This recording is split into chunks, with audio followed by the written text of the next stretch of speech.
예, 시작하겠습니다. 네, 지금씩 진행되는 거는요, 아까 저희 하늘투표기 때 하셨던 루렌토 웅카 선생님께서 주셨던 말씀에 대해서 여기 오늘 참여하신 분들께서 질문이나 혹은 주실 말씀 있으시면 말씀 주시고 거기에 대해서 답을 주시면 좋겠고요. 예, 거기에 대해서는 지금 오 선생님께서 통역을 또 수고해 주시겠습니다. 오늘 그 통역으로 수고해 주시는 한 선생님, 오 선생님께 저희 감사의 박수를 한번 드렸으면 좋겠습니다. 그래서 유엔도 선생님과 이야기 나눈 시간 잠시 가진 후에 곧바로 이어서 홍주민 선생님과 말씀을 준비되어 있는 특강을 진행하겠습니다. 자, 오늘 아까 들으시면서 혹시 뭐 느낌이라던가 질문 혹시 주실 말씀 있으면 말씀 주시기 바랍니다. 네. 공항에 계실 때 공항에서 나오지를 못한 상태에서 288일 동안 거기서 먹는 거나 이런 건 어떤 식으로 해결하셨고, 그다음에 아이들은 거기에서 함께 있었는지, 그러니까 같은 공간에 있었는지 아니면 또 바로 또 분리되어 있었는지.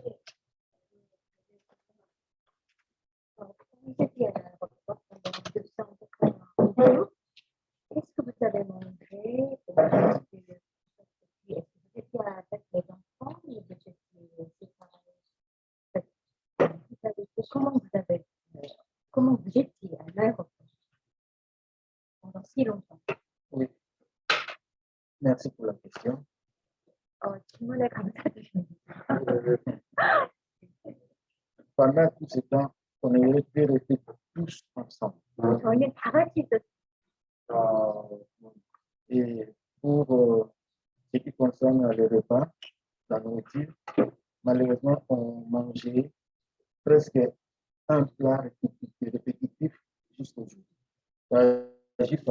Donc, pendant tout ce temps, on était Un plat par jour? Non.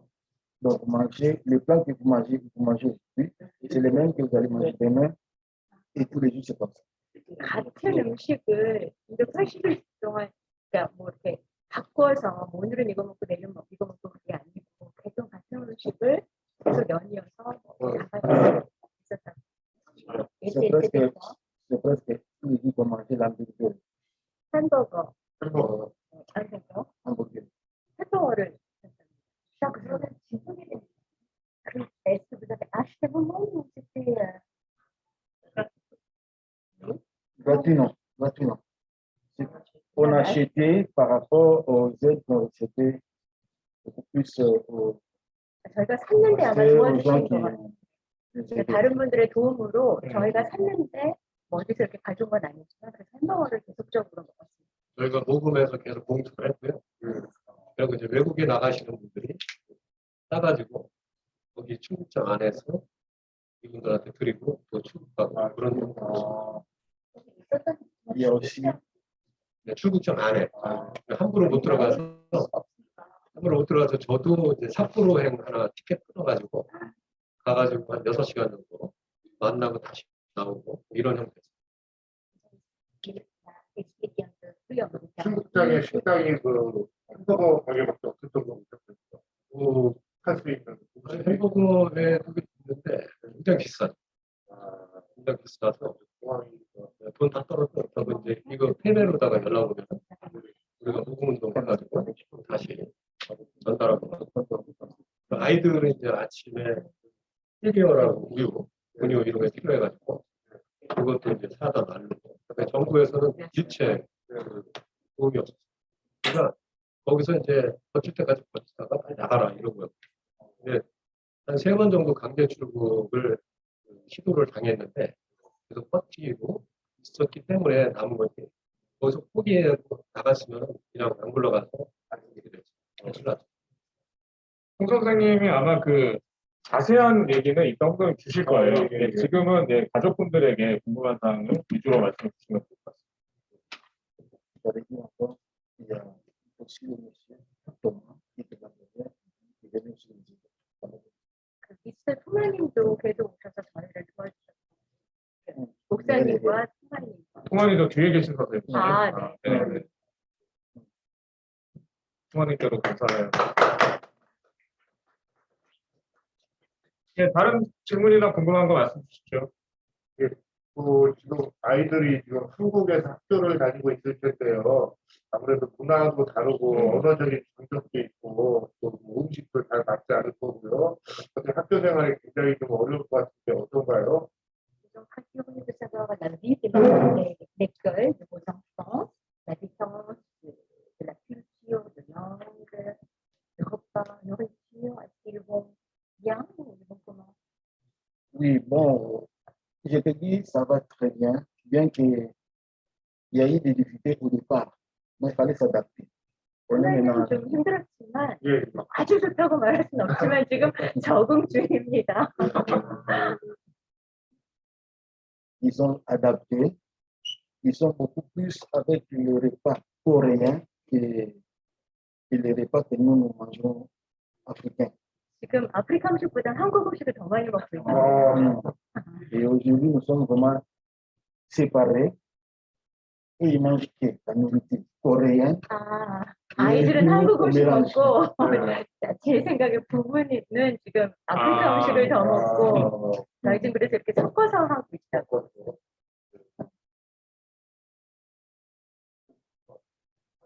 사실은 진짜 노동의 환경이나 언어도 안 통하는데 환경 그다음에 호흡 뭐 이런 것들에 대한 어떤 뭐 고민 그런 것들이 또 있는지 생활하는 게 또 잘 적응이 되죠. Ils sont curieux de savoir est-ce que la vie de votre travail, au lieu de travail, est-ce que c'est bien payé, et la difficulté de communication, de langue, vous parlez en coréen ou en anglais? Voilà. Bon, au travail, je sais que ça passe bien que je ne parle pas vraiment coréen, mais je me débrouille en anglais. 영어를 사용하신다고요? Mais il y a aussi, je crois, 80% des collègues ne parlent que coréen. 아, 지금 거기에 같은 콜레그들이 다 한국 분들이 아니시래요. C'est quel pays? Ils sont venus d'où? Non, la plupart, ce sont les Coréens. Ah, d'accord.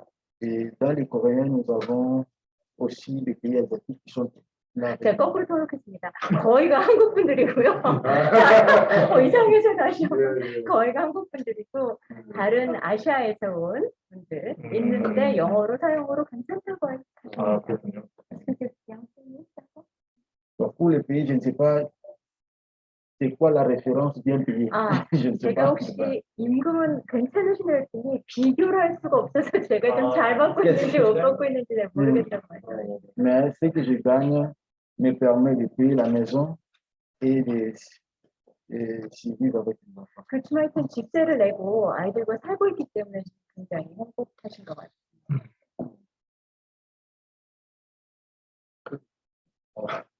질문 혼자 하면 일단 하세요. 다 듣고 비난하게 하세요. 그 난민 신청 그런 과정은 잘 모르는데 한국을 선택했던 이유가 그나마 좀 이렇게 그런 게 좀 잘 재밌나요? 신청하는 방법이나 한국을 선택했던 이유. La raison pour laquelle que vous avez choisi la Corée comme pays, pourquoi est-ce que vous avez choisi la Corée du Sud? C'est une bonne question. 좋은 질문이시랍니다. 굉장히 주변 나라도 많은데 그렇죠. 이 먼 나라까지 선택했던 이유가 있어요. C'est assez Normalement, on n'a pas choisi la Corée. 사실 저희는 한국을 선택하지 않았습니다. Comme les gens nous obligeaient de quitter le pays, 저희가 나라를 떠나야만 했기 때문에 on avait tenté de solliciter à l'ambassade d'abord de Corée. Ah, c'était l'ambassade de Corée vous a dit ça? Non. Nous, on devait contacter là où on pouvait avoir, là où on pouvait être, voilà, le visa pour aller. Et nous avons commencé avec l'ambassade de Corée. 아, Mais ce n'est pas 저희가 qu'il marche pas. 나라를 이렇게 딱 떠나려고 할 때 각 대사관에 연락을 하려고 했는데 첫 대사관이 한국 대사관이었다는데요. Oui, donc s'ils avaient refusé, on pouvait aller aussi dans 어떻게 그냥 처음 딱 선택한 곳이 한국 대사관이었답니다. 그건 그런 긴박하기 네, 때문에. 해서 그런 거지. 예. 여러 군데를 좀 리스트를 가지고 리스트했는데 그냥 첫 번째 대사관이 한국이었어요. 왜냐면 너무 지금 급하게 빨리 나라를 떠나야만 했던 것 같아요. 혹시 이런 거 좋아하는 아니에요? Est-ce qu'il y a encore des gens comme vous à l'aéroport, vous avez des gens comme vous, il y a des réfugiés qui vivent à l'aéroport comme vous? Je n'ai pas d'informations pour ça. 아, 그건 잘 혹시 홍 선생님, 네. 2017년, 18년 통계가 10명 중에 8명은 강제 출국자였고요. 공항에서. 그리고 이제 그 남아있는 친구들이 있죠. 네, 그 사람들은 인천공항 출국사무소 직원 자신들은 국경 수비대라고 이렇게 이야기를 해요. 그 재판 과정에서. 그러니까 거의 뭐 이분도 이제 난민 신청 불회부 결정이 나서 거기에서 288일 동안 억류당했었거든요. 그러니까 난민 신청조차도 못하게 하고 이건 가짜다. 그래서 내보내는 그런 케이스가 10명 중 8명. 그런 상황입니다. 한국은 난민을 거의 전혀 받지 않으려고 하는 정책이라고 일단 생각하시고 자세한 얘기는 이따가 홍 박사님 강의를 참고해 주실 것 같아요. 다른 질문 있으십니까? 하나만 더 죄송한데 질문을 독점하시는 거 아닙니까? 네. 잠깐만 다른 분들 한번 여쭤보고 다시 오겠습니다. 혹시 다른 분들 의견이나 궁금한 거 있으세요? 없으십니까? 예, 말씀하세요. 네, 감사합니다. 그 앙골라죠, 나라가요. 네. 그 나라의 노동 환경이나 그런 것들 어떤 직군의 그런 직장이 또 인기가 많고 패션 운전을 하셨다고 그러는데 노동 현장이나 이런 것도 좀 거기에 겸하여서요. 그래서 아까 말씀하셨던 왜 콩고계 앙골라인으로 네. 말씀하셨잖아요. 그러면 콩고분들 왜 앙골라로 오셔야 하는지, 그리고 콩고와 앙골라는 왜 그렇게 차이가 힘든지 이런 것도 좀 같이 말씀해 주시죠. Il est curieux de savoir la vie de travailleur en Angola. Quelle profession est plus facile à diriger la vie? C'est-à-dire, vous êtes des taximans et d'autres gens, ils gagnent la vie avec quelle profession? Et deuxième question, c'est vous êtes du Congo. Et comment vous étiez en Angola? Pourquoi vous avez vécu en Angola, pas votre pays? Et pourquoi deux pays sont pas de bonne communication? Il y a une difficulté entre deux pays. C'est l'histoire, je crois. Il y a trois questions. Oui, 전체 je 세 comprends. 가지 질문이십니까? S'il vous plaît. D'accord. 질문이 많아서 죄송합니다. Premièrement, profession. Vous gagnez comment normalement en Angola? Et deuxième,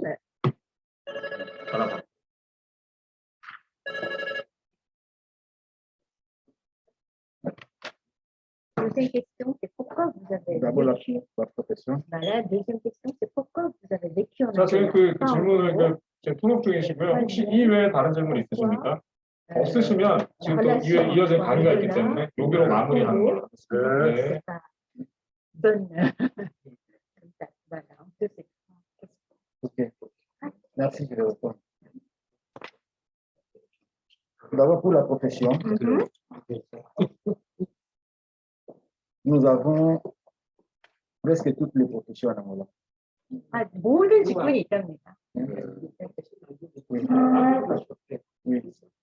Et les taxis que je faisais, c'est pas vraiment mon travail. 아, 원래 제가 택시 운전은 아니었고요. 제 원래 직장은 C'est pas mon travail.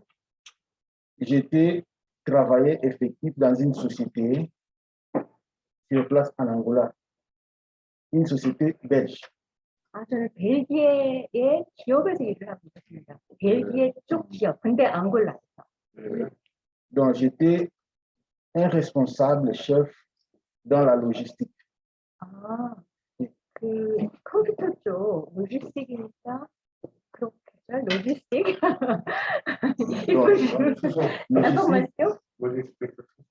Ah, logistique. Logistique, c'est dans la gestion du patrimoine de la société. 아, encore une fois, logistique, c'est 제가 좀 사전 좀 찾아도 될까요? 로지스틱이 encore une fois, 물류. 아, 물류. 오케이. 알겠습니다. Ouais. 네. Donc, dans ma carte de service, on avait écrit chef de base. 사실 거기에 responsible,였었대요. 그러니까 제가 택시맨을 한 게 아니라 그 물류, 로지스틱의 한 장유로 일했었는데, 네. Maintenant, il y avait une difficulté qui avait frappé par rapport à l'économie du pays, qui avait frappé les sociétés. 그런데 경제 위기가 있어서 그 나라에 앙골라에. Maintenant, chez nous, c'est depuis 2010 qu'on diminue l'effectif de l'entreprise. 그래서 2010년부터 우리 기업들이 약간 어려움이 생겼어요. Peu à peu, on diminue les effectifs.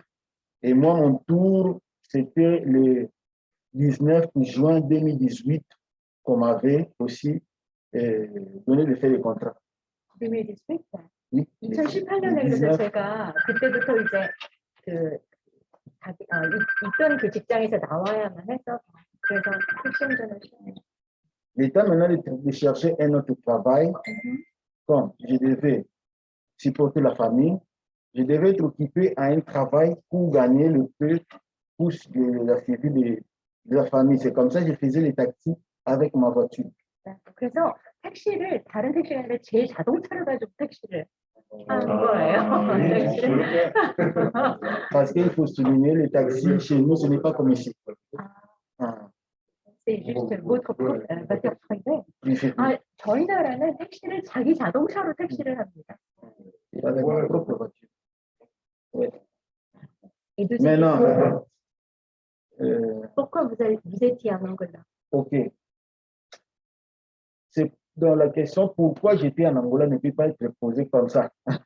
Parce que l'Angola, c'est mon pays.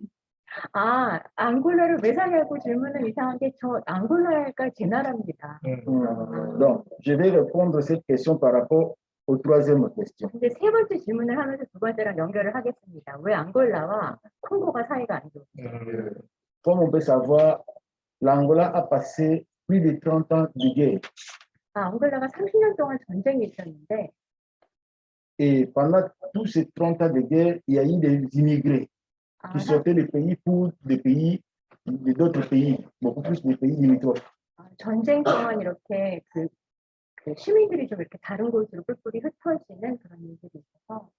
Et c'est comme ça aussi, mes parents ont fui l'Angola pour se retrouver au Congo. 그래서 저희 부모님이 앙골라에 살다가 그 전쟁 통에 콩고로 가셨어요. 콩고? 진짜 뭐 덥다고? Nos parents, ce sont des Angolais. À cause de la guerre, ils ont quitté l'Angola, ils ont fui pour Congo. 그래서 앙골라에서 원래 부모님과 살고 있었는데 그 전쟁 통에 부모님과 콩고를 가신 거예요. Donc, on a vécu au Congo en tant qu'Angolais. 그래서 콩고에서 앙골라 사람으로 살았습니다. 이제 거꾸로군요. 저희가 앙골라 사람들인데 콩고에서 앙골라 사람으로 살았는데. Donc, au Congo, en Angola, après le Congo, on est revenu encore en Angola. 그러다가 이제 다시 돌아온 거예요. 그러니까 사실 자기네 나라로 돌아온 건데, vous aviez accent de Congo. Oui, Alors vous étiez, c'est-à-dire normalement c'est votre pays, c'est ça? Je suis né là-bas et j'ai étudié là-bas. C'est comme ça que j'ai tout. Mais vous avez des accents parce que vous avez beaucoup. 근데 제가 지금 너무 콩고에 오래 살아서 콩고형 악성이 있어서 오해를 받아서 이런 게 무슨. C'est comme ça que je parle français. 그래서 제가 좀 불어를 하고 있는 겁니다. 원래 앙골라에 있는 파르타 français? Non, portugais. 앙골라는 포르투갈어를 사용하는데 제가 콩고에서 오래 살았기 때문에 좀 불어가 가능한 겁니다. 그렇군요. Maintenant, la troisième question. C'est ça. La relation, il n'y a pas une relation entre Angola et Congo. Là, je ne peux plus vraiment aller dans les détails, mais c'est un problème politique. 정치적 문제로 제가 더 자세히 말할 수 없지만 콩고와 앙골라는 정치적 문제로 사이가 안 좋습니다.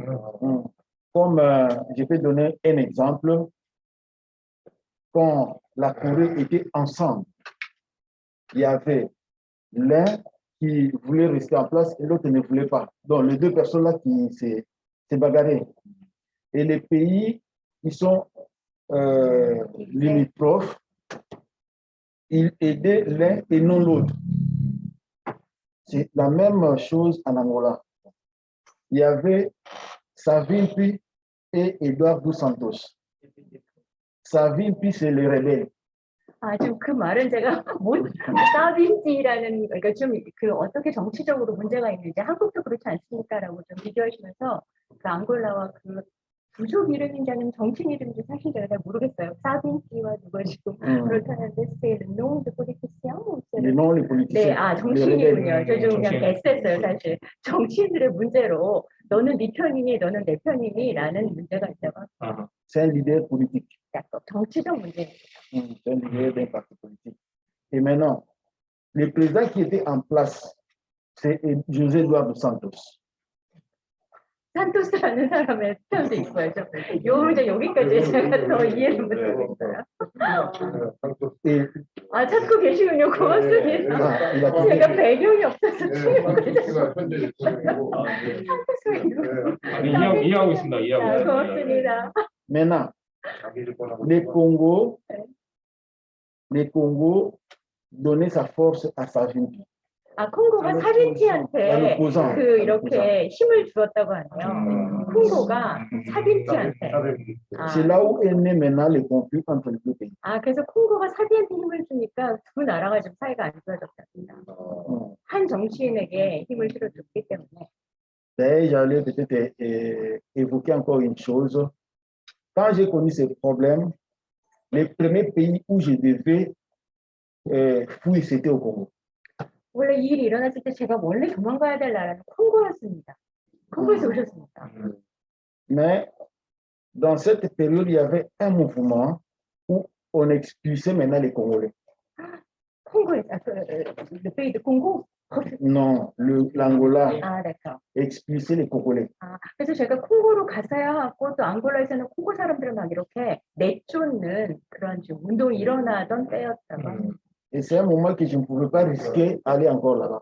아, 그래서 그런 일들 사이에 두 나라가 좀 싸우고 있으니까 제가 그 사이에서 여기 가서 저기 가서 할 수가 없으니 아예 다른 나라로. 사실 지금 이분 통역을 하면서도 이분이 콩고분인지 앙골라분인지 제가 좀 그러니까 여기서 갔다 저기서 박해받고 주변인이 이렇게 되신 거예요. Donc c'est ça. 그러니까 말씀해 주셔서 너무 감사하고요. 사실은 얘기를 계속 듣고 싶은데 또 이어지는 또 강의도 굉장히 중요하기 때문에요. 오늘 와주셔서 너무 감사합니다. Merci d'être venu. 끝으로 한국을 축복해 주셨는데요. 하지만 한국이 280일 동안 억류하고 그리고 또 그 이후에 난민 신청에도 굉장히 어려움이 있으셨고 그런 부분에 고통스러움을 많이 안겼는데도 그렇게 성의로 한국을 대해 주심에 대해서 깊이 감사의 말씀드립니다. Avec toutes les difficultés, vous avez béni de notre pays. Alors, on vous remercie sincèrement. Merci. Merci. 네, 감사합니다. Merci. 자, 이어서 곧바로 특강으로 넘어가겠습니다. 홍준 선생님 앞으로 나와주시고요. 땡기면서. 예, 그러시죠.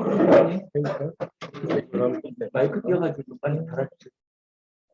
오디오가 너무 목사님 딱 1분. 네네네. 지금 마이크 교체 때문에 1분 정도만 기다려주시면 곧바로 시작하겠습니다.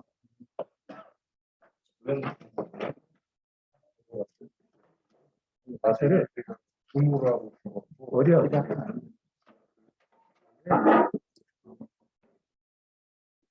있어요. 오늘 안 왔어. 거기 그래. 컴퓨터만 기다릴게. 하나. 자세를 안 치고. 아직도 안 오셨군요. 지금 하고 있대. 시간을 후회하시는 분이요.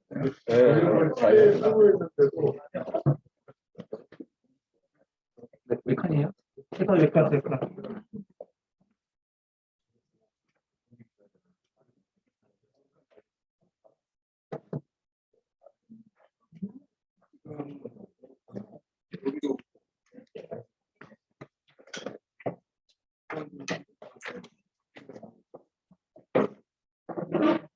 할까요? 되셨나요? 예? 죠 제가 한 4시까지 하면 돼요. 지금 몇 시죠? 지금 36분. 36분, 예, 4시까지 하시고, 그다음 잠깐 질의응답하면 4시 10분 정도 나오고. 오케이, 오케이. 시작하겠습니다. 자, 제가 준비한 그 내용 한 20분 정도 여러분께 제 이야기를 나눠드리겠습니다. 아까 로렌도 씨 그 이야기를 이제 통역 선생님 통해서 들어보니까 저도 굉장히 왔다 갔다 했거든요. 이게 뭐 우리가 언어 소통이 굉장히 중요한데 이제 프랑스어로 이게 다이렉트로 이렇게 통역해 주시니까 오늘 많이 또 저도 새로운 걸 확인했습니다. 감사하고요. 저는 한국 디아코니아라는 NGO인데요. 거기서 활동을 하고 있습니다. 그러면 디아코니아라고 하는 게 뭔가 제가 먼저 이제 설명을 해드리고요. 오늘 주제는 이제 디아코니아고 이제 난민 그 주제입니다. 제가 디아코니아를 알게 된 것은 독일에 가서 알게 됐어요. 제가 이제 80학번인데요. 유학자. 그러고 나서 이제 87년도에 우리 고상규 목사님 나오신 그 한신대 신학대학원에 들어가서 신학을 공부하게 됐죠. 그러고 나서 이제 공부를 좀 더 해야 되겠다. 그래서 독일을 갔습니다. 94년도 말에 이 마이츠 대학에 가서 제가 이제 독일 어학을 이렇게 공부하는 동안에 그 시내를 나가니까 이런 그 십자가의 그 왕관 원전 여러분들 잘 안 보이시죠? 줌으로 여러분들 줌으로 지금 보실 수 있는데 이게 그림이 조금 있어서 여러분들 가능하시면은 보내셨죠? 네. 그 줌으로 이렇게 확인하면 나옵니다. 그러니까 십자가에 이제 왕관을 얹은 그런 로고가 굉장히 많은 거예요. 그래서 저게 뭐냐 그러니까 그게 바로 디아코니아라는 거예요. 그래서 디아코니아가 뭐냐 그러니까 개신교인들이 신앙으로 사랑을 실천하는 센터다. 독일에 몇 개가 있느냐? 이렇게 많아요. 지금 쭉 화면에 놓고 있는데 안 보이시죠? 굉장히 많은 거예요. 그 3만 1,000개가 그런 센터가 있다는 거예요. 그게 독일 개신교가 이 사랑의 실천을 하는 것이 이렇게 역동적으로 이루어지고 있는 것에 대해서 저는 깜짝 놀랐습니다. 그래서 상당히 개신교가 처음 태동된 독일이라는 나라가 우리하고는 좀 다른 개신교구나 그런 생각을 갖게 됐죠. 이 안에서 일하는 사람들이 46만 명이 일을 하고 있고요. 한 70만 명에 해당하는 사람들이 자원봉사자로 역동적으로 하고 있더라.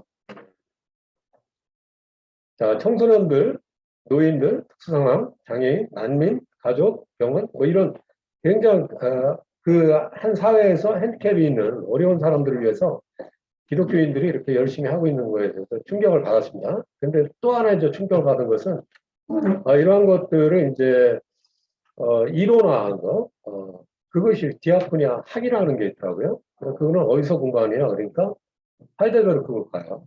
하이델베르크 대학에 그 디아코니아 학 연구소가 있는데 거기 가서 이제 제가 디플롬을 하게 됐습니다. 한 2년간 디플롬을 공부하면서 이 독일이라고 하는 그 사회 국가가 이 개신교인들과 또 여러 시민단체들이 힘을 합쳐서 그 사회를 건강하게 만드는 데 있어서 굉장히 중요한 역할을 하고 있구나. 특히 이제 개신교가 이런 디아코니아를 통해서 하는데 이론적 베이스가 굉장히 든든하구나. 그래서 연구소에서 한 2년간 여러 공부를 했습니다. 그래서 우리 한국말로 이 디아코니아 학을 번역하자면은 개신교 사회 실천학 이렇게 번역 가능하겠는데요. 실천의 어떤 범주가 굉장히 방대하고 그렇기 때문에 저는 개인적으로 이렇게 번역을 하고 있습니다.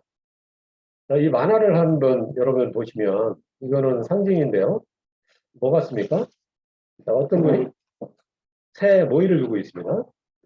근데 너무 많이 주면 어떻게 된다? 새가 돌아가시죠. 그러니까 우리가 뭔가를 사랑하고 누구를 위해서 하는 행동이 자칫 잘못하면은 남을 해치기도 하고 상하게 한다. 그래서 그러면 어떻게 이런 참사가 안 일어날까? 이론이 중요하다는 겁니다. 그래서 이론 없이 실천 없다. 한국 개신교가 요새 이제 뭐 완전 바닥이지 않습니까? 왜 그럴까요? 신학이 문제예요. 신학 이론이. 미국에서 근본주의 신학이 들어와서 완전히 세팅한 결과 한국 개신교가 거의 와해 지경에 있죠. 그래서 독일이나 서유럽이나 북유럽의 개신교는 사회국가와 복지국가를 이루는 데 있어서 이 디아코니아라고 하는 그런 실천, 그 베이스의 그 이론이 든든하게 한 200년 동안, 물론 뭐 종교개혁 500년 동안 그렇게 지속된 거지만은 적극적으로 그 사람들의 어떤 그 사회 문제에 대해서 관여하고 또 그것을 이론화한 그 작업이 디아코니아 학이라고 볼 수 있습니다.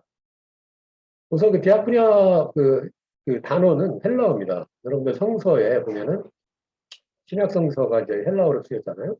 그 부분은 예수님도 이 디아코니아라는 단어를 사용했고요.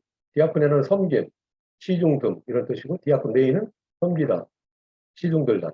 디아코노스는 예수 스스로가 누가복음 22장 27절에 자신의 정체를 밝힌 유일한 단어 디아코노스입니다. 예수는 시중드는 이루와 있다 이겁니다. 그러니까 결코 예수는 지배나 통제나 감독관이 아니라 약자 이웃을 몸으로 시중드는 그런 분으로 오셨다. 이게 이제 성서의 가장 핵심적인 부분이다 이렇게 이제 말씀드릴 수 있습니다. 그럼 이러한 그 강대한 3만 1,000개 되는 독일의 그 개신교인들의 실천운동인 디아코니아가 두 가지가 있습니다. 하나는 동기부여인 신앙이고요. 또 하나는 방향 설정입니다. 성서. 여러분들 신앙이라고 하는 것을 우리가 이제 오늘 교회에서 이렇게 모임을 갖는데 신앙은 뭘까요? 뭘 의지하는 거죠? 기독교 신앙은 바로 예수를 그리스도로. 그리스도는 누구냐? 바로 시중드는 자. 그분을 내가 믿고 의지하는 거예요. 그래서 그분을 내 마음속에 모시면 그분이 나를 몰고 가는 거예요. 이게 이제 신앙, 영성이라고 하는데 이게 이제 독일 디아코니아가 어마어마한 규모로 크게 된 동기가 바로 신앙이다. 이렇게 말씀드릴 수 있습니다. 자, 성서는 방향 설정이에요. 이 차가 움직이려면 모터에 해당하는 게 신앙이라면 운전대에 해당하는 게 방향 설정이고 바로 그것은 성서입니다. 성서에서 이 디아코니아에서 가장 핵심적인 두 말씀은 뭐냐? 마태복음 25장의 최후 심판 비유 다 아실 겁니다. 우리가 마지막에 어떤 기준점으로 심판을 받느냐? 6가지입니다. 가난한 사람들, 배고픈 사람들, 그리고 목마른 사람들, 헐벗은 사람들, 난민으로 온 사람들, 그죠? 옥에 갇힌 사람들, 그 사람들에게 어떻게 행하느냐에 따라서 마지막에 결정난다. 그래서 제가 이제 이 난민운동에 뛰어들게 된 것도 바로 예수님은 이 땅에 난민으로 오셨어요. 그래서 그 난민 속에 바로 그리스도가 함께하고 있다는 그런 신앙 고백으로 하게 됐다는 거 말씀드리고요. 그 다음에 이제 선한 사마리아인 비유 너무 잘 아시죠? 누가복음 10장에 있는 이 말씀도 굉장히 중요한 말씀인데 뭐냐면은 이 사마리아인 비유가 나오게 된 동기가 뭐죠? 율법학자와 예수와의 논쟁입니다. 율법학자가 성경 박사가 예수님께 묻습니다. 예수님 어떻게 영생하죠? 야, 성경에 뭐라고 써있냐? 성경 박사가 대본에 나옵니다.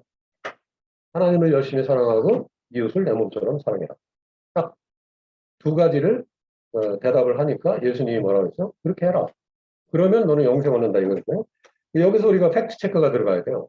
우리가 교회가 또 그리스도인이 구원을 얻는 것은 하나님을 열심히 사랑하는 그 신앙도 중요하지만은 이웃을 내 몸처럼 사랑하는 사랑 실천, 디아코니 실천이 구원의 구성 요소다. 자, 그런 상황에서 예수님한테 또 이제 율법학자가 딴지를 걸면서 이 선한 사마리아인 비유를 말씀하시죠. 그 사람이 강도 만났어요. 그렇게 롤랜도 가족이 강도 만나서 여기 왔어요. 그런데 제가 이제 참 흥미롭게 생각했던 건 우리 개신교가 이 난민에 대해서 일반 시민들보다 더 뭡니까? 혐오합니다. 특히 롤랜도 씨 같은 경우는 크리스찬임에도 불구하고 완전히 마음을 닫아요. 제가 이제 재판 과정에서 굉장히 많이 계속 참여를 했는데 저도 완전히 그 몰매 맞아 출근했어요. 그리고 목사 저 빨갱이다 그러고 왜 저런 그 난민을 돕느냐. 그래서 뭐 하여튼 도망다니기도 하고 또 이제 좀 이따 이제 예멘 난민들 이야기도 하겠지만 예멘 난민들 왔을 때 그때도 저도 큰일 날 뻔했어요. 자, 이렇습니다. 선한 사마리아인 비유가 정말 뭐 아름다운 이야기죠. 그렇지만은 결코 이 강도 만난 사람들에 대해서 한국 사회가, 특히 난민에 대해서 한국 사회는 지극히 혐오를 하는 것이 바로 제사장과 레위인입니다. 그러나 당대 그 사마리아인, 즉 이방 종교를 믿고 있었고 이방인이었던 사마리아인은 적극적으로 강도 만난 사람의 친구가 되었다. 예수는 2000년 전 우리에게 그런 요구를 한 것입니다. 실질적으로 이웃이 누구냐라고 하는 질문. 이것은 우리 한국 개신교의 지금 상황에서 우리에게 묻고 있는 것과 동일하다 생각합니다. 하여간 이 두 가지는 우리 기독교인이라면, 종교인이라면은 가장 구원의 구성 요소가 이 디아코니아와 관계 없는 것이 아니라, 그 선택 과목이 아니라 이거는 필수 과목이다.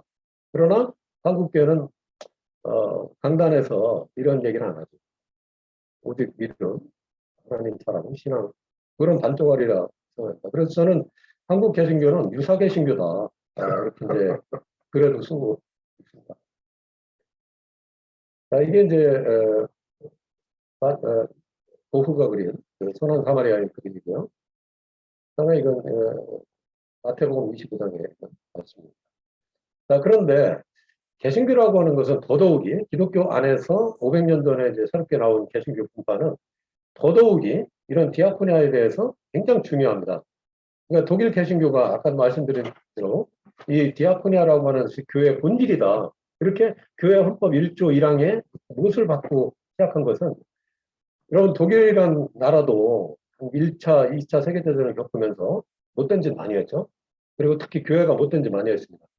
그래서 그런 과정을 통해서 독일 교회는 교회가 뭔가, 우리가 어떻게 해야 될까, 그런 철저한 자기 성찰을 통해서 교회라고 하는 것이 이 신앙과 이 사랑의 어떤 교차성, 사랑이 없으면 신앙도 없다, 이런 신앙과 사랑은 같다, 이런 식으로 자기의 어떤 교회 체질을, DNA를 갖다가 완전히 바꾼 거예요. 그거는 역으로 추적하면은 500년 전에 마틴 루터가 종교개혁을 했을 때 이런 얘기를 했어요. 마태복음 25장, 지금 제가 말씀드린 것처럼 마태복음 25장에서 주님께서 우리에게 말씀하셨듯이 곤경에 처한 이웃을 돕는 것보다 더 큰 예배는 없다. 이게 누구 말이냐면은 마틴 루터가 얘기했고 2000년 전에 예수님이 말씀하신 것입니다. 그러니까 우리가 예배 공동체 하지만은 정말 사랑을 실천하지 않는 약한 이웃을 갖다가 혐오하거나 배제하거나, 그것은 진정한 의미의 신앙 공동체라고 할 수 없다. 자, 여기서 이제 우리에게 이웃은 누구냐? 지금 굶주림을 겪고 있는 우리의 이웃들, 수발을 필요로 하는 병든이들, 종교나 피부색으로 배제된 이들, 또 장애를 입고 또 사회에서 이중으로 격리된 소수자들, 또 특히 이런 난민들, 이런 난민들, 이웃, 약자인 이웃에게 우리가 어떻게 행하느냐에 따라서 그 기독교가 평가를 받을 수 있다. 제가 이제 난민에 대해서 잠깐 말씀드리겠습니다. 저는 원래 독일에서 10년 공부하고 와서 학교에서 이제 강의를 하면서 한국 연구자료나 연구교수로 계속 연구활동도 하면서 유럽을 왔다 갔다 했습니다. 그러다가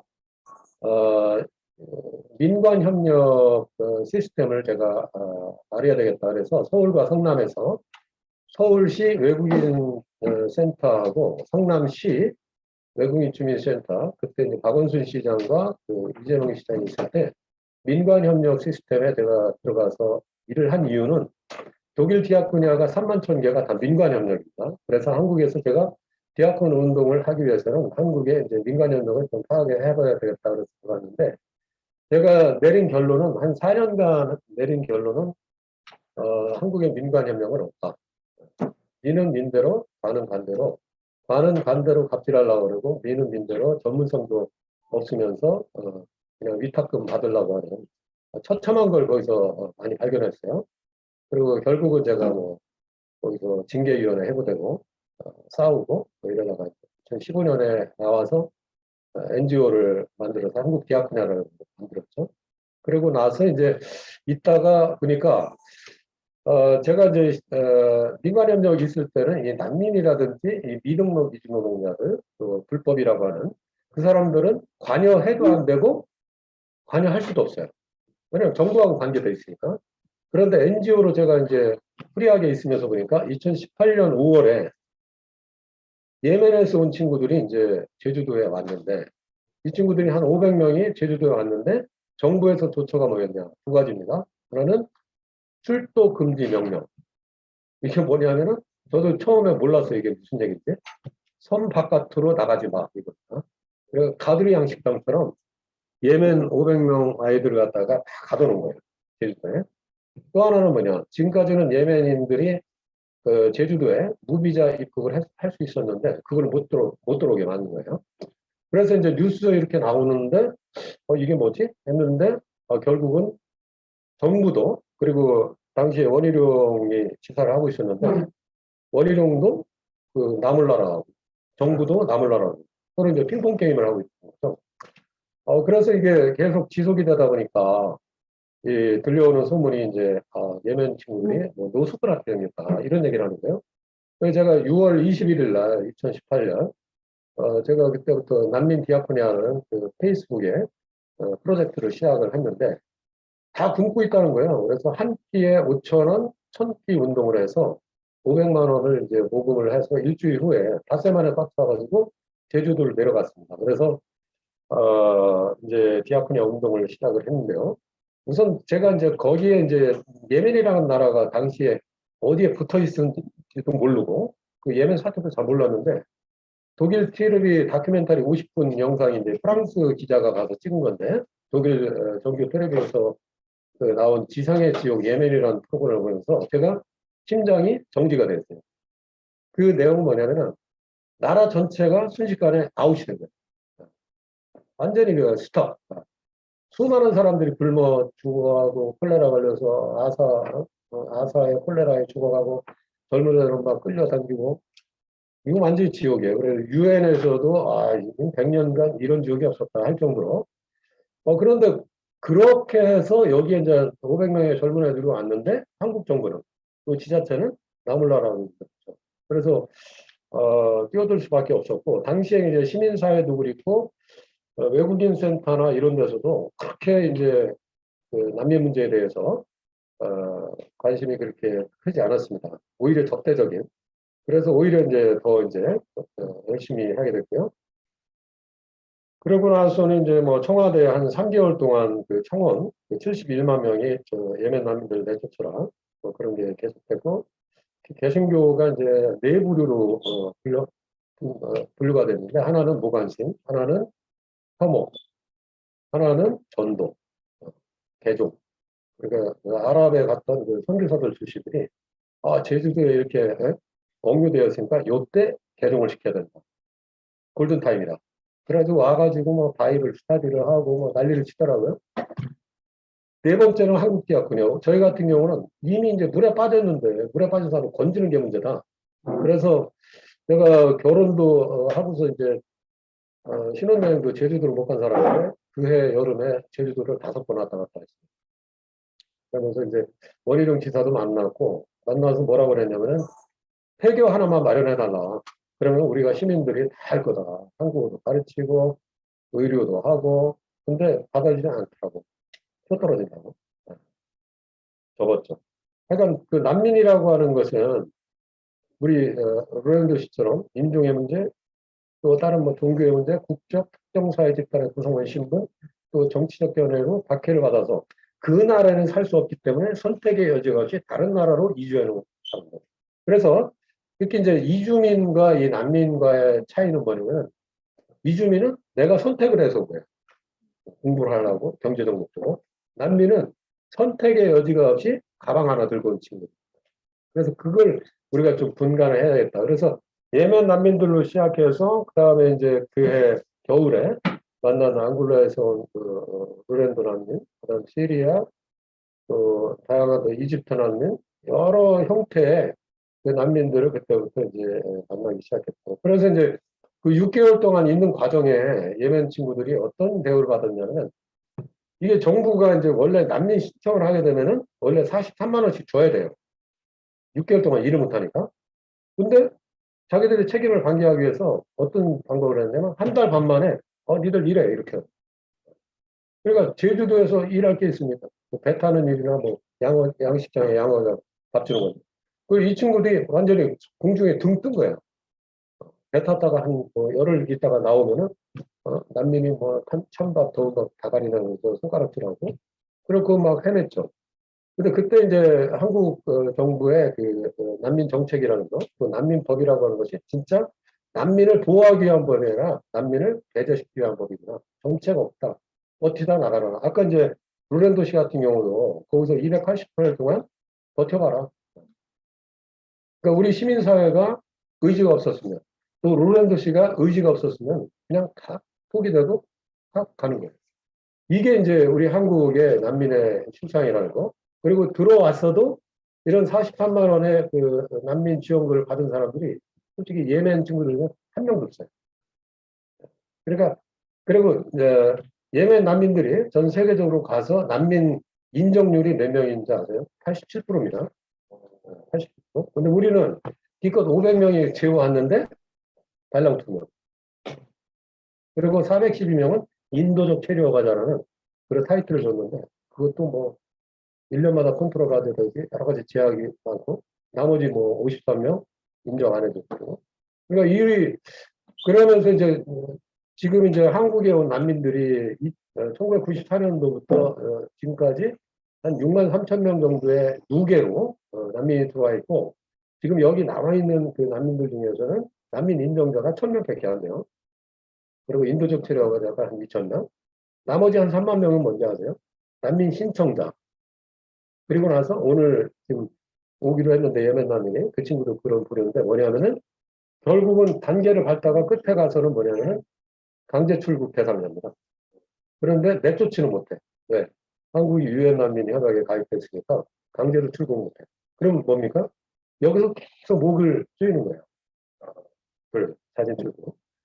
그래서 지금 이런 사태를 보면서 한국 난민들 제가 이제 세계 평균 예멘인 난민 인정률이 84%로 했죠. 근데 우리는 단지 1위고요. 난민 인정률이 1에서 3%인데 유럽연합 회원국의 난민 인정률이 한 34% 2018년 현재. 누적 난민 개수가 이제 6만 4천 명인데 그 난민 인정은 1,000명, 인도적 체류자는 2,000명밖에 안 된다. 거기다가 상당히 힘든 상황이다. 자, 세계 난민에 대해서 2020년 말에 세계 난민의 수는 8,240만 명인데, 자, 2022년 올해 우크라이나 800만 명 됐죠. 그러니까 한 9천만 명 됐다 이거죠. 이 난민은 이 세계의 문제로 우리가 됐고 지금 기후와 환경난까지 앞으로 이제 굉장히 많은 난민 수가 늘어날 겁니다. 2010년에 비해서 한 2배가 됐다는 것은 앞으로 기하급수적으로 늘 그런 상황이다 이렇게 볼 수 있고요. 하루 평균 약 3만 7천 명의 그 난민들이 발생하는 것이다. 자, 예멘 난민이 왜 생겼냐? 2010년도에 아랍의 사태로 인해서 민주화 열기가 불면서 시리아, 이집트, 중동과 아프리카로 확산됐고요. 그 바람이 이제 예멘까지 갔습니다. 그래서 예멘에서 한 30년간 독재 정권을 한 그 대통령을 몰아내고 그 다음에 이제 2015년에 내전이 일어나는데 거기에 이제 사우디아라비아와 그 이란 쪽이 그 외세가 개입되면서 내전이 격화됐고 그래서 예멘은 그 중동에서 가장 가난한 나라인데 여기에 무기의 어떤 실험장이 된 거죠. 그래서 뭐 신났죠. 저 미국의 군사복합체들은 여기 무기 실험장이 됐고 또 한국에서 만든 뭐 수류탄 같은 것도 거기서 이제 많이 투척이 되고 그런 겁니다. 그러니까 여기 이제 그 친구들이 왜 난민으로 왔냐면 특히 이제 젊은 친구들이 왔는데요. 이 친구들은 내전 상황에 이제 그 반군으로 끌려갑니다. 그래서 실제 난민으로 온 친구들 중에서는 거기에 끌려갔다가 도망 나온 친구들 그런 친구들이 있고요. 또 하나는 뭐냐면은 그 나라가 완전히 정지됐기 때문에 일자리가 없어요. 근데 가족은 많아. 그러니까 결국은 먹을 게 없으니까 가족 대표로 젊은 애들이 나와서 돈을 벌어서 붙여라. 그러니까 이 친구들이 와가지고 제일 뭐가 하고 싶냐? 돈 버는 거야. 공정만.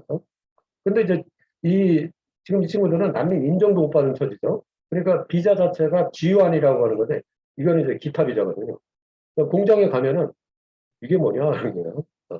그래서 이제 제가 이제 한국 기업 분야에서 이 친구들을 데리고 다니면서 이제 공장에 가서 사업주들하고 이제 뭐 부흥회, 부흥회를 하면서 막 감동을 시켜가지고 하여튼 엄청난 많은 친구들을 공장에 연결을 시키고 그리고 하여튼 한국어 교육도 시키고 병원에 데려가고 보험이 없으니까 출입국 가서 또 이제 하여튼 전천후로 그때부터 하여튼 이랬습니다. 예멘이라는 나라가 이렇게 아름다운 나라였어요. 예, 예멘이 이게 성서적으로도 굉장히 의미가 있는 거고요.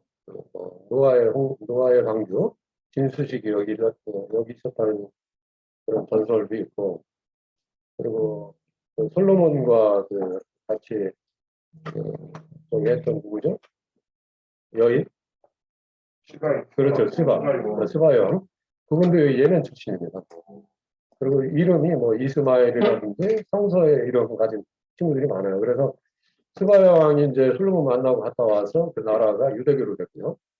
그러다가 또 기독교로 됐다가 나중에 이제 이슬람이 된 겁니다. 그래서 이 친구들 그 종교적 DNA가 장난이 아닙니다. 그래서 기독교를 이 친구들은 적대하지 않아요.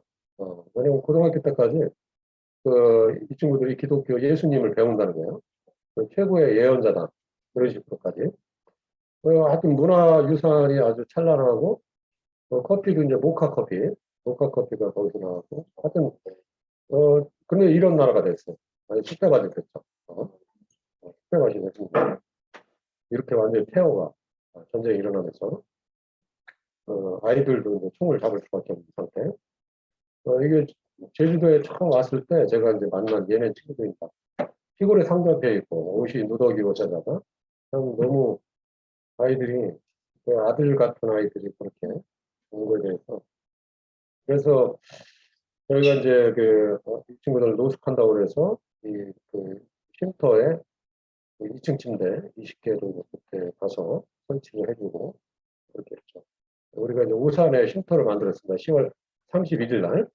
그래서 이렇게 이제 쉼터에 우리가 데리고 있으면서 공장에 연결시켜주고 그리고 쉼터는 항상 많지 않았어요. 왜냐하면 금방금방 이 친구들은 일하고 싶으니까 일을 해서 최저임금 185만 원 받으면 150만 원 붙이더라고. 그래야 그걸로다가 이제 이 친구들은 가족들이 또 대가족이라 15명, 20명 가족이 그걸 이제 연명하기 때문에 노동에 대한 열기가 뭐 대단한 친구들이었죠. 그리고 이제 이슬람이 이제 뭐 어떻게 저떻게 하지만은 또 제가 기독교 목사지만은 신앙적인 측면에서 굉장히 이 친구들이 뭐랄까 신앙심이 강해요. 하루에 5번씩 기도하고 술 담배 안 먹고 그래서 굉장히 우리하고는 다른 이슬적인 문화지만 상당히 배울 점도 많은 그리고 여성들에 대한 뭐 혐오다 그런 건 진짜 거짓 정도입니다. 본인 스스로가 남자이면서 남자 앞에서 바지를 갈아입는 것도 막 꺼려요. 그래서 담요를 두르고 바지를 갈아입는다든지 우리한테 이렇게 이데올로기로다가 주입된 이슬람 포비아라든지 그런 것들은 또 테러리즘이라든지 그런 거는 1세기에서 만들어낸 장난이다. 지금까지 이 친구들하고 한 4, 5년 이렇게 있으면서 사고 한 번도 안 했어요. 이렇게 이제 자, 그 다음에 이제 르랜더 가족입니다. 288일 동안 이렇게 억류되어 있습니다. 우리가 이제 어떻게 해서 개입해가 됐냐면 2019년 말에 셜록이라고 하는 탐사보도 거기를 읽으면서 이 소식이 전해졌어요. 그래서 이제 공항으로 달려갔죠. 달려가면서 예멘 난민들이 입고 있었던 잠바를 하나 가져갔어요. 왜냐하면 르랜드시가 추운데 여름에 거기서 이제 나왔기 때문에 아프리카에서 겨울에 이제 잠바가 없다고 해서 그걸 싸들고 갔는데 출입국 사무소에서 못 전달해주겠다. 그래서 그때부터 싸웠어요. 누워가지고 싸우고 한판 붙었죠. 그래서 잠바는 이제 전해주긴 전해줬는데 만나지 못하고 그러면서 이제 변호사 팀들하고 시민사회 팀들하고 해서 인천지법에서 3번 재판을 받았고요.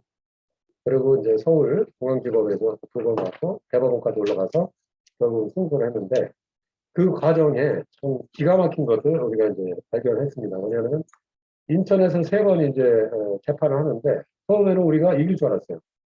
두 번째까지. 세 번째에서 이 친구들이 조작을 한 거예요. 그러면 어떤 조작이냐면, 지금 아까 이제 우리 루란드 씨가 말씀했지만, 택시 운전을 하다가 충돌이 돼서 경찰차하고, 그래가지고 끌려가서 고문당하고 도망 나와서 어떻게 한국 대사관에 1차적으로 이렇게 돼서 불행랑을 친 거죠. 근데 이제 그렇게 이제 진술을 했단 말이에요. 근데 3차 그 재판할 때 어떻게 조작을 했냐면, 앙골라 주재 그 대사관, 거기에서 알아보니 롤랜도 씨가 그해 6월에 여름부터 한국 간다고, 한국 가고 싶다는 걸 노래를 했다. 그래서 경제적 목적을 위한 그런 그 저기다 거짓말이에요. 가짜납니다. 이렇게 몰고 가고. 또 하나는 뭐냐면은 롤랜도 씨가 그 대사관 측에서 이제 어떻게 얘기를 했냐면, 주인을 만나보니 주인이 그 롤랜도 씨가 거기서 쭉 살다가 왔다. 12월 28일 날 그 한국행 비행기를 탈 때까지 거기서 쭉 살다가 왔다. 이렇게 진술했다는 거예요. 근데 롤랜도 씨는 얘기했듯이 10월 26일 날 사고가 나서 10일 동안 끌려갔다가 어느 교회 목사님 댁에서 피신을 했고, 그리고 이제 아이들하고 엄마는 그런 어떤 불행한 일을 당했고, 아이들이 보는 앞에서, 그리고 아이들하고 또 다른 교회에 피신했다가 뭉쳐서 12월 28일 이렇게 온 거예요. 이렇게 진술했는데 그 진술을 두 개를 갖다가 조작을 한 거예요. 그래서 이제 우리가 변호사 친구들하고 변호사가 이제 공항 출국장 안으로 들어가서 전화로 그 앙골라에 이제 전화를 해서 집주인하고 그게 아니다라는 걸 녹취하고 그렇게 해서 이제 하나를 만들었고, 또 크로스 체크를 해야 되니까 제가 이제 관계하고 있는 세계 헤로노트 형제단에 그 연락을 했어요. 세계 헤로노트 형제단이 전 세계 한 36개국에 있는데 본부가 네덜란드에 있습니다. 그래서 독일하고 네덜란드 그쪽에 이제 대표님하고 저하고 얼마 전에 만난 적이 있어요. 그래서 그 부분한테 연락을 했더니 마침 그 앙골라 주재 헤로노트 형제단이 있는 거예요. 그래가지고 네덜란드 통해서 앙골라에 얘기를 해서 그 형제단의 형제들이 그 로렌도 씨가 살던 집에 가서 주인하고 만난 거예요. 사진도 찍고 진술도 하고, 그래서 그거를 빨리 보내서 이 법정에 낸 거죠. 그리고 법정에서 재판을 받았는데 로렌도 씨가 이긴 거예요. 진짜 기적처럼. 그러고 나니까 이제 축구부에서 법무부에서 또 항소를 때렸어요. 대법원에. 그래서 항소를 해가지고 12월 28일 날 대법원에서 기각을 시켜버렸어요. 출구. 그래서 이제 우리가 이제 이겨서 1월 12일이죠. 1월 12일 날 극적으로 공항에서 나오게 됐죠. 이거는 아까 제가 이제 로렌도 씨가 공항에 있을 때 제가 삿포로행 티켓을 끊어서 6시간 동안 기자하고 이제 사진 기자하고 가서 이제 찍은 거. 그때 뭐 정말 참담했죠. 그리고 이제 이거는 1월 12일 날 나오면서 찍은 사진입니다. 자, 마지막 이제 결론입니다. 솔직히 저는 그 난민이라는 실존에 대해서 잘 몰랐어요. 근데 전에는 뭐 외국인 노동자라든지 결혼 이주 여성이라든지 중국 동포라든지 이쪽에 관여해서 이제 계약 분야 현장에 있었는데, 실제 그 난민이라고 하는 실존을 만나야 되니까 뭐 아무 생각이 안 나.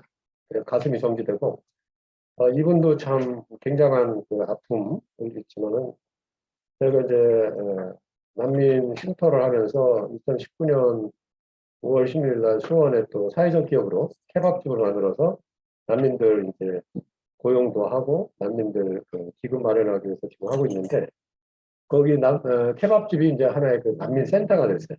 1년 내내 이제 주일날만 빼고 열리니까 난민들이 전국적으로 소문 듣고 와서 자기 이러이러한 하소연하면은 그거 같이 문제 해결해주고, 9층에는 이제 쉼터가 있어서 쉼터에 쉬면서 그런 일을 하고 있는데, 정말 참혹한 일들이 우리가 같이 동시대에 살고 있는 세계인으로서 정말 용납할 수 없는 그런 일들이 난민의 처참한 현실들이 우리 주변에 많이 있습니다.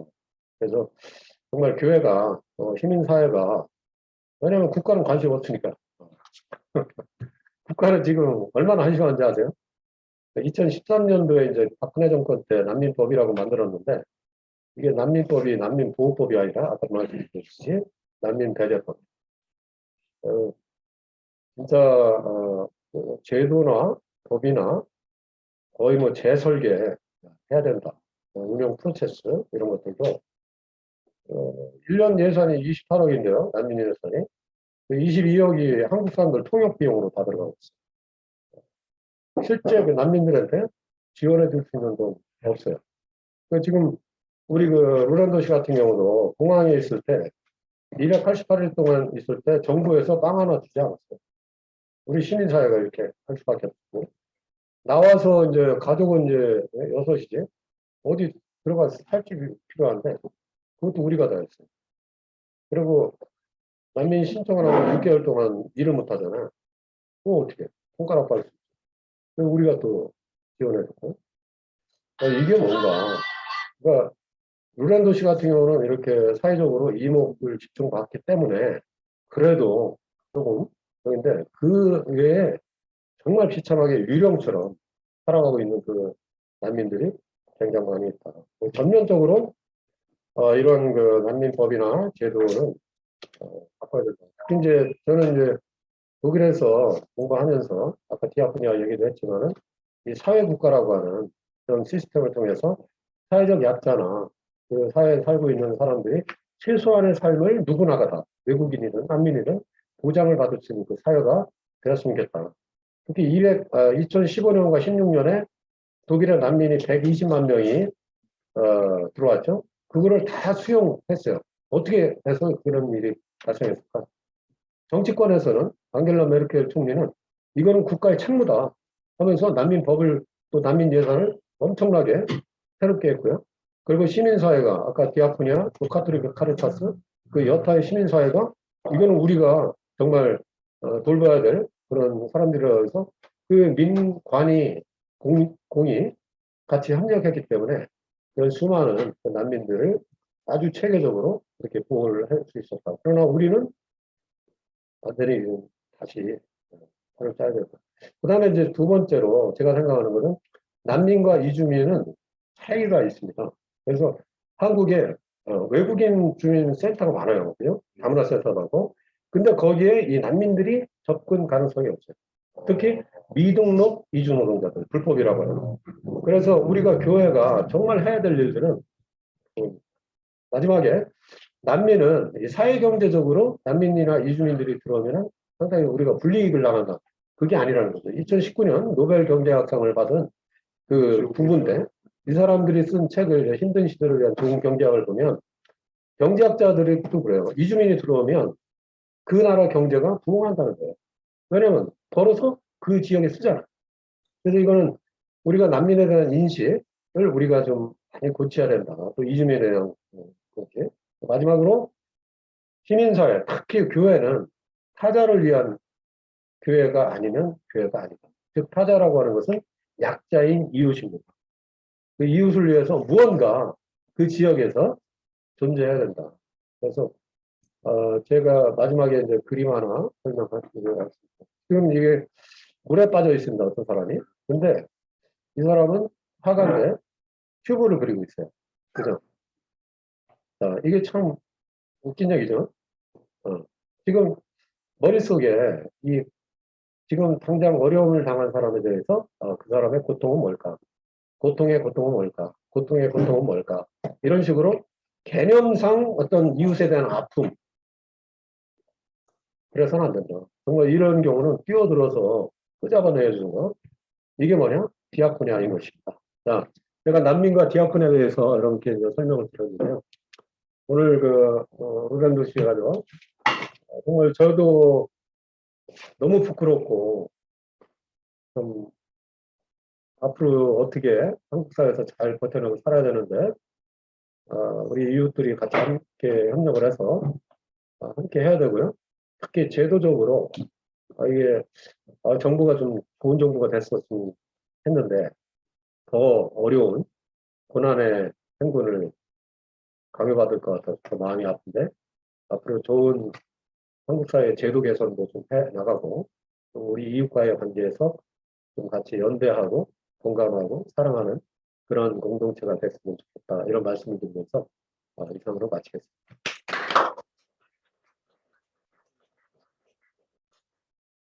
네, 이제 엄청난 이야기로도 약속해서 잘 말씀을 주셔서 너무 감사합니다. 혹시 질문 있으시거나 주실 말씀이 있으실까요? 네. 시간 관계상 외에 한 분 있으시면 받고 마무리하겠습니다. 오늘 뭐 메르켈 총리도 얘기를 했었는데요. 메르켈 총리가 기민당이니까 네네 맞습니다. 그러면 이제 한국으로 보면 보수 정당이고 그렇죠. 어떤 마크주의나 어떤 사회주의 쪽은 삼민당 그쪽이 진보 정당일 것 같은데도 그때 보면은 메르켈 총리가 다 받았단 말이에요. 네. 그럼 그게 저는 좀 이해가 안 되거든요. 저희는 보수인데 어떻게 저렇게 할 수가 있나. 네. 그래서 좀 아까 선생님 말씀을 드리면서 아무래도 사회 전체적인 시스템의 어떤 기독교적인 기반, 예수의 말씀을 듣는 사람들은 모두에게 보편적인 그런 복지, 평등 그런 것들이 제공돼야 된다. 그런 것들이 어떤 사회 기반에 깔려 있는 건 기독교의 역할이라고 해야 될까요? 이런 디아코니아라든지. 그렇죠. 기독교 개신교가 거기서 나왔고요. 그리고 이제 메르켈 총리 그분이 루터교 목사님의 딸이었고, 그분은 아주 신앙 고백적인 행동이라고 보거든요. 그리고 이제 그분은 기사당이고 이제 또 기독교 당이 또 하나 있어요.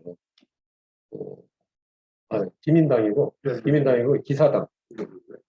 그러니까 그때 이제 난민 사태 일어났을 때 어떤 일이 있었냐면은 이분이 이제 기민당이란 말이에요. 근데 기사당의 어떤 총수가 난민 너무 갖다 주지 말자 이렇게 나온 거예요. 그러니까 이 메르켈이 뭐라 그러냐면은 야, 니들 기독교가 3인당인데, 아니 기독교 사회당인데 앞에 기독교자 떼라. 그런 정도로. 그러니까 이 독일 사회를 우리가 이제 이해하려면 디아코니아 이해해야 되고요. 왜냐하면 그 사회 국가를 이루는 데 있어서 개신교의 그 역할이 크고 있고, 사회 전반적으로 이제 이 난민에 대한 7, 80%가 이게 호응하는 또 교회하고 디아코니아는 또 앞장서서 그런 것들이 이제 이 사람들의 그 역사적인 자기들의 그 회심, 1, 2차 세계대전 때, 히틀러 때 그런 거에 대한 외국인의 이방인 낯선 사람들에 대한 혐오 이런 것들을 가장 철저하게 이 사람들이 회개하고 또 회개하고 그런 것들이 이제 교육 과정에 어려서부터 돼 있죠. 그래서 우리 한국은 이런 지난번에도 2018년에 그 예멘 난민도 오면서 인종주의도 참 우리가 참 문제인데 한국의 인종주의는 신인종주의다. 신인종주의와 인종주의와 차이를 보면 인종주의는 딱 피부만 겉으로 본 거 가지고 이게 차별하는 거고 신인종주의는 습속입니다. 그러니까 이슬람 난민들이 손으로 밥 먹잖아요. 그리고 이제 화장지로 안 닦고 그냥 물로. 그거는 그 사람들의 고유한 문화인데 그렇게 한다고 이 습속을 가지고서 막 혐오하는 거예요. 우리는 그 2018년 예멘 난민 사태 때 우리는 인종주의도 아니고 신인종주의예요. 그럴 정도로 우리 안에 그런 DNA가 왔다. 이런 것들은 정말 교육을 통해서 그런 인식 개선, 우리 안에 그런 것들을 좀 집중적으로 해야지 않으면은 전 세계 그 난민 인종률이 우리가 꼴찌입니다. 그리고 지금 아까 이제 난민 예산 28억 얘기했지만은 그것도 지금 북힌당 같은 경우는 없애버리죠. 기가 막힙니다. 예, 다른 질문이 보니까 없는 걸로 추정됩니다. 네, 얘기를 마무리하겠습니다. 아까 선생님께서 말씀하시기를 그러니까 디아코니아는 여러분 들으셨죠? 디아코니아는 섬김과 봉사라는 의미를 가지는데요. 교회가 있어서의 섬김과 봉사라는 게 교회가 해야 할 일이 아니라 교회는 디아코니아가 없으면 교회가 아니다. 그러니까 즉 교회가 디아코니아다라는 말씀을 주셨습니다. 그런 의미에서 봤을 때 한국 교회에게 어떤 디아코니아가 있는가가 부끄럽지 않을 수 없고요. 오히려 그런 부분뿐만이 그런 정도가 아니라 한국 교회는 어떻습니까? 차별금지법의 제정에 있어서도 그리고 뭐 대구에 있었던 왜 이슬람 사원의 건립 등등등 그리고 아까 말씀하신 난민 문제에 이르기까지 소위 말하는 어떤 정상이라는 범주라고 주장하는 것 외의 존재에 대해서는 일체의 혐오를 신앙의 이름으로 굉장히 당연시하고 있는 것이 한국 개신교의 아주 부끄러운 모습인 것 같고요. 저희는 비록 14명밖에 안 되는 조그만 교회입니다만 그와 같은 부분을 우리의 삶의 자리에서 조금씩 바꿔갈 수 있는 노력을 시작해 보는 것이 바로 디아코니아의 출발이 아닐까 생각을 해봅니다. 오늘 1월 오후에 굉장히 좁은 공간에 이렇게 와주신 루렌도 교과 선생님의 가족분들에게 깊은 감사의 말씀을 드립니다. 선생님께도 깊은 감사의 말씀을 드립니다. 그리고 모두의 수업의 노동이권 주일 특별 행사를 마무리하겠습니다. 와주신 여러분 감사드리고요. 끝난 다음에 괜찮으시다면 잠깐 촬영하고 마무리하겠습니다. 수고하셨습니다.